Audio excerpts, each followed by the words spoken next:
My ex-boyfriend raised his champagne glass, looked me dead in the eyes, and laughed. "Still single?" he asked loudly. "I guess some people just never get their happy ending." The ballroom erupted with awkward laughter, and every pair of eyes landed on me, waiting to see me crumble just like I had 10 years earlier. Instead, I smiled, glanced toward the entrance, and said 5 calm words that instantly wiped the grin off his face. "He's finally here, right on time."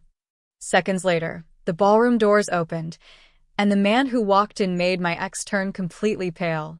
"My name is Olivia Carter, and I'm 29 years old. People often say your high school years shape the rest of your life.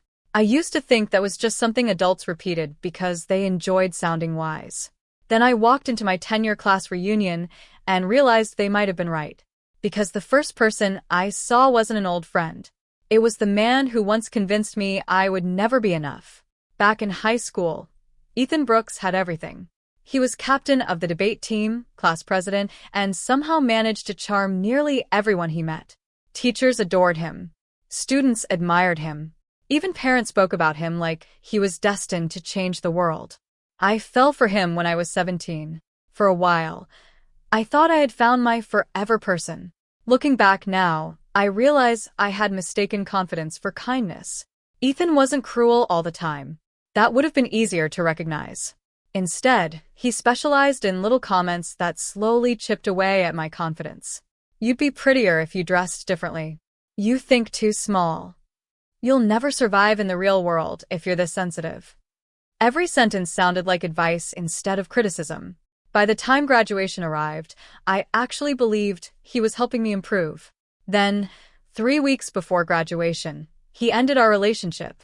He had just been selected for a prestigious political internship in Washington. Standing outside the school gym, he smiled almost apologetically before saying, "Olivia, I'm heading toward a different future. I need someone who fits the life I'm building." I still remember forcing a smile while pretending those words didn't tear something apart inside me. That was the last real conversation we ever had. Life moved on. I earned my degree, built a career I genuinely loved, and eventually became creative director for a growing publishing company. My work wasn't flashy. My face never appeared on television. But every evening, I went home knowing I had created something meaningful. I was proud of that. Meanwhile, Ethan's career exploded. Every election season, his face appeared on billboards and television screens. The youngest state senator in our state's history. Future governor. One of politics' brightest rising stars. Friends occasionally sent me articles about him. I never opened them. There wasn't any bitterness left. Just distance. Which is exactly why I had avoided every reunion invitation for nearly a decade. So when my best friend, Natalie, practically begged me to attend this year's reunion, I resisted. "You'll regret hiding forever," she said over coffee. "I'm not hiding." She raised an eyebrow. "You declined 3 reunions. I was busy. You reorganized your garage during one of them." I couldn't help laughing. "Fine," I admitted. "Maybe I've been avoiding certain people." Natalie reached across the table and squeezed my hand. "You're not that same girl anymore, Liv." Deep down, I knew she was right. That's why, on a cool October evening, I stood outside the Grand Windsor Hotel staring at the reunion banner hanging above the entrance. 10 years since graduation. I took one deep breath before walking inside. The ballroom buzzed with music and laughter. Old classmates hugged one another. Teachers smiled proudly as former students introduced spouses and careers. Within minutes, several familiar faces welcomed me warmly. To my surprise, it actually felt nice. Until the room suddenly became quieter. People weren't looking at me. They were looking toward the entrance behind me. A small crowd immediately gathered around someone who had just arrived. I didn't need to turn around. I already knew. A confident voice echoed across the ballroom. "It's been too long." Applause followed. Then I heard Natalie whisper under her breath, "Ethan's here." I slowly turned. There he was. Perfectly tailored navy suit. American flag pin on his lapel. Confident smile. The exact same expression I'd seen 10 years earlier when he decided I no longer belonged in his future. He greeted classmates like a celebrity walking a red carpet. Photos, handshakes, selfies. He seemed completely comfortable being the center of attention. Then his eyes landed on me. For just a second, surprise crossed his face. Then came the smile. Not a warm smile. A victorious one. He excused himself from the crowd and walked straight toward me. "Olivia Carter," he said loudly enough for everyone nearby to hear. "Well, this is unexpected." I smiled politely. "Hello, Ethan." He looked me up and down before nodding slowly. "You look exactly the same." A few people chuckled. I ignored it.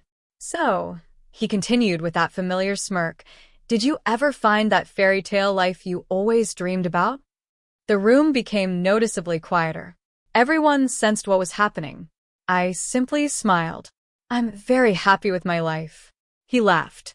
"I'm glad somebody is." Several uncomfortable laughs followed. Natalie shot him an annoyed look, but he wasn't finished. He lifted a champagne glass and turned toward the growing audience around us. "You know," he announced confidently, "life has a funny way of separating people. Some chase greatness." His eyes locked onto mine, and others spend their lives watching from the sidelines. The room fell completely silent. For a heartbeat, nobody said anything. Then the conversation slowly returned, softer than before, as if everyone had collectively decided to pretend nothing awkward had just happened. I could feel sympathetic glances following me across the ballroom. 10 years ago, those looks would have broken me. Tonight, they didn't. I picked up a sparkling water from the refreshment table and walked toward a group of former classmates who genuinely seemed happy to see me. "Olivia." Sarah Matthews wrapped me in a hug. "I can't believe it's been 10 years. "I know," I laughed. "We all survived somehow." She introduced me to her husband before asking about my life. For the next few minutes, we talked about careers, travel, favorite restaurants, and how strange it felt seeing everyone older and somehow exactly the same. It felt normal, comfortable, the kind of conversation I'd hoped the reunion would be. Across the ballroom, Ethan remained the center of attention. Every few minutes, another classmate approached him. Some wanted selfies. Others congratulated him on his political career. He accepted every compliment like it was something he'd expected. Even from across the room, I could hear pieces of his stories. When I met the governor, "Our committee passed that bill." "My campaign team," his voice carried effortlessly, always just loud enough for nearby people to notice. Natalie leaned beside me. "Still loves an audience." I smiled. "Some things never change." "What about you?" she asked quietly. "You okay?" "I really am." She studied my face for a moment before nodding. "You know, I think you actually mean that." "I do. And I wasn't pretending. For years, I'd imagined running into Ethan again. In every version, I'd pictured myself nervous, angry, or desperate to prove something. Instead, I felt peaceful. His opinions simply didn't matter anymore. The ballroom doors opened as more classmates arrived. The music shifted to softer jazz, while servers carried trays of appetizers through the crowd. The evening slowly settled into something almost enjoyable. Then I heard a familiar voice behind me. "Olivia Carter." I turned to find Mrs. Henderson, my old English teacher. She looked exactly the way I remembered, except her hair had turned completely silver. She hugged me tightly. "I've been hoping you'd come. It's so good to see you." She smiled warmly. "And where's your husband?" I was hoping I'd finally get to meet the man you've talked about. My heart skipped for only a second. Not from panic. From amusement. "I promise," I said, smiling. "He's coming." Mrs. Henderson glanced toward the entrance. "Running late." He had an important meeting. He couldn't leave early. "Oh, well, tell him one of your old teachers insists on saying hello." "I definitely will." Unfortunately for Ethan, he had heard every word. I noticed him pause halfway through another conversation. His smile didn't disappear, but it definitely changed. One of our classmates looked at me with curiosity. "Wait, you got married?" I nodded. "A few years ago." "You never posted pictures." "I like keeping my personal life private." Another voice joined in. "So, What does your husband do? I smiled politely. He's in public service. That answer only made everyone more curious. What kind of public service? I'll let him introduce himself. A few people laughed. Even Natalie grinned. You haven't changed, she whispered. You still know exactly how to keep people guessing. Across the room, Ethan suddenly appeared beside us again, champagne glass in hand. I couldn't help overhearing, he said smoothly. So, he looked directly at me. Your mysterious husband actually exists. The tone made several people uncomfortable. I answered calmly, yes. And where is this mystery man? On his way. Ethan chuckled. Traffic must be terrible. A few polite laughs followed. He continued before anyone else could speak. You know, politicians hear excuses all day. He shrugged dramatically. I guess after all these years, I expected something a little more believable. I simply looked at him. No anger. No embarrassment. Just calm. I've never needed strangers to believe my happiness. That answer landed harder than I expected. Several classmates exchanged glances. Someone quietly muttered, fair enough. For the first time all evening, Ethan seemed slightly irritated. He forced another smile. Well, whenever Prince Charming decides to arrive, I'm sure we'd all love to meet him. I think you will. He laughed again, but it sounded thinner now, less confident, almost forced. The conversation drifted elsewhere. People returned to eating and catching up. But every few minutes, someone glanced toward the entrance. Curiosity had quietly replaced gossip. Natalie leaned close. He's almost here, isn't he? I looked down as my phone vibrated softly in my hand. One new message. I'm outside. Parking took longer than expected. Walking in now. Without realizing it, I smiled. Natalie noticed immediately. That's him. I nodded. She grinned. Oh, I cannot wait. I slipped my phone back into my purse and looked toward the ballroom entrance. Then I spoke just loudly enough for the people nearest me to hear. He's here. Almost as if the universe had been waiting for those words. The enormous ballroom doors began to swing open. Every conversation stopped. Every head turned. And Ethan's confident smile slowly faded as footsteps echoed across the silent room. The ballroom fell completely silent. Every conversation stopped. Every head turned toward the entrance. A man stepped through the doors wearing a charcoal gray suit with a dark blue tie. He wasn't surrounded by assistants. There were no flashing cameras or dramatic introductions. He simply walked in with quiet confidence. His posture was relaxed. His expression warm. The kind of confidence that never needed to announce itself. He spotted me immediately. A smile spread across his face. There you are, he said as he crossed the room. I'm so sorry I'm late. I smiled back. I know. Traffic. And one meeting that refused to end. When he reached me, he leaned down and kissed my forehead before taking my hand. I'm glad I made it. So am I. For a moment, it felt like everyone else had disappeared. Then Mrs. Henderson walked over, smiling from ear to ear. You must be Olivia's husband. He shook her hand politely. Yes, ma'am. Daniel Carter. It's a pleasure to finally meet the teacher who inspired my wife to love books. Mrs. Henderson laughed. She always gave me far too much credit. No, Daniel replied. She still talks about your class. The older woman's eyes softened. That's very kind of you. Several classmates gathered around us. Someone asked, So, what do you do, Daniel? He smiled modestly. I serve as a federal judge. For 2 full seconds, nobody spoke. Then the room erupted into surprised whispers. A federal judge? Seriously? I've seen him before. I think he spoke at the state law conference last year. I watched one of his interviews. Daniel looked slightly embarrassed by the attention. I promise I'm much less interesting than everyone is making me sound.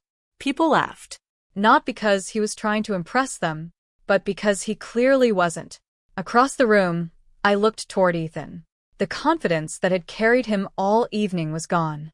He stood perfectly still, staring at Daniel. Then something unexpected happened. One of the local business owners attending the reunion approached Daniel with a smile. Judge Carter. Daniel shook his hand warmly. It's good to see you again. Another guest joined them. Then another. Within moments, people who had barely acknowledged Ethan all evening were greeting Daniel with genuine respect. Not admiration built on headlines. Respect earned through character. Ethan finally walked over. His smile looked forced. Judge Carter. Daniel turned politely. Good evening. I'm Ethan Brooks. I know. Daniel's answer wasn't cold. It was simply factual. We've met during 2 public ethics forums. Ethan nodded awkwardly. Right, of course. Daniel smiled courteously. I appreciated your comments about accountability in public service.